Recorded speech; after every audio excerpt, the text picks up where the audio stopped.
documents, congressional reports and testimony, and media reports. Those sources credited where appropriate in the text and cited in the select bibliography were used to provide context, fill gaps during periods when the primary sources weren't present, and to confirm or elaborate upon the participants' recollections. Further discussion of sourcing can be found at the end of the book, in a note on sources. Previous accounts of these events in books, magazines, and other media have disturbed and even disgusted the men whose story is told here.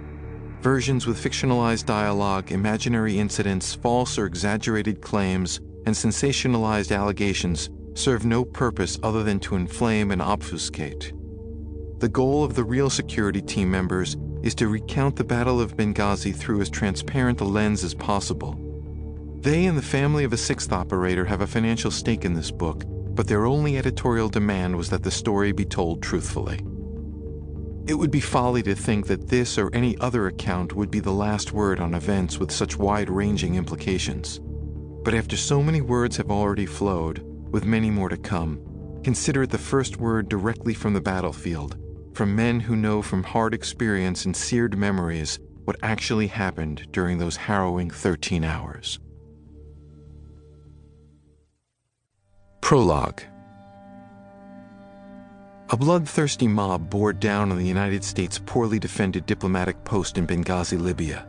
Besieged American envoys and staffers withdrew to a locked room as fires set by the attackers drew closer. The Americans prayed and appealed for rescue, calling home to Washington and to nearby allies. If no help came, they feared one of three fates. They'd be killed by the invaders, suffocate from smoke, or be roasted alive. In the meantime, they'd fight. The date was June 5, 1967. War had just begun between Israel and Egypt, and morning radio reports in Benghazi were filled with false claims that U.S. military planes had provided air cover for Israeli attacks or had bombed Cairo, less than 700 miles away. Hundreds of Benghazans swarmed into the streets and rallied at the consulate of the United Arab Republic, as Egypt was then called. The demonstrators' ranks swelled with some of the 2,000 Egyptian construction workers then in Libya to build an Olympic-style stadium. Soon they turned violent. The throng grabbed cobblestones from the torn-up streets and headed toward a former Italian bank building that housed the American consulate. A handful of Libyan guards fled their posts. The attackers barraged the building with stones and broke through the barred windows and the heavy front door. As the horde approached, the 8 American men and 2 women inside the building frantically burned sensitive documents. The consulate workers were well armed, but the officer in charge, John Corman, recounted in a memoir that he ordered that no one shoot, lest they enrage the mob further. The Americans tossed tear gas grenades to slow the onslaught.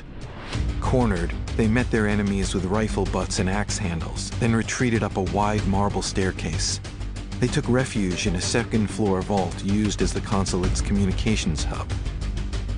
Unable to reach their quarry but unwilling to leave, the attackers pillaged the building and set it aflame. Corman feared that the invaders would splash gasoline under the vault door to burn or suffocate the Americans. He kept that thought to himself as fire engulfed the consulate. One consolation for Corman and his colleagues was that the intense heat and thick smoke drove back the mob. The Americans shared 5 gas masks as they destroyed top-secret files and disabled cryptographic machines. Several climbed up to the roof to continue burning documents, but returned inside when a group of men dropped a ladder down from an adjoining roof and rushed toward them.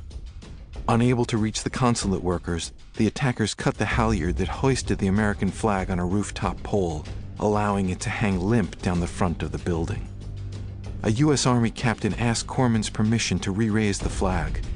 Corman refused, but later relented. "I had been a combat paratrooper in World War II," he wrote. "I knew what defiance and a bit of bravura could do for soldiers under mortal stress. A display of courage can be infectious and inspiring, just as an act of cowardice can be demoralizing." Dodging rocks hurled from below, the captain dashed onto the roof and restored the Stars and Stripes to its rightful place. State Department officials in Washington discussed rescue options, including sending a Marine unit and using paratroopers. But executing those plans would take more time than the Americans had. Meanwhile, the trapped Americans got sporadic